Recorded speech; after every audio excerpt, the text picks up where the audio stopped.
Ayodhya బాలరాముడి ప్రాణప్రతిష్ఠకు ప్రముఖులంతా queue కడుతున్నారు. Megastar Chiranjeevi, Ram Charan అయోధ్యకు బయలుదేరారు.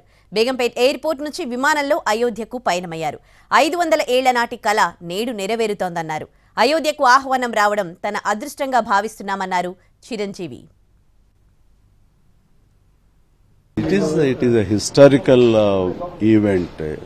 So ఇలాంటి సెరమనీకి శ్రీరాముల వారి ప్రాణ ప్రతిష్టకి ఈ రోజున కుటుంబం సమేతంగా నేను అయోధ్యకు వెళ్ళటం అనేది it is a God's given opportunity I feel and it's a dream of all the Indians for last so many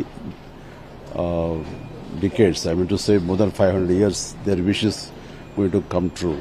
So ఇలాంటి అకేషన్కి మేము వెళ్ళటము అందులో మేము పార్ట్ అవటం అన్నది ఆ భగవంతుడు మాకు ఇచ్చిన గొప్ప అవకాశంగా నేను భావిస్తున్నాను.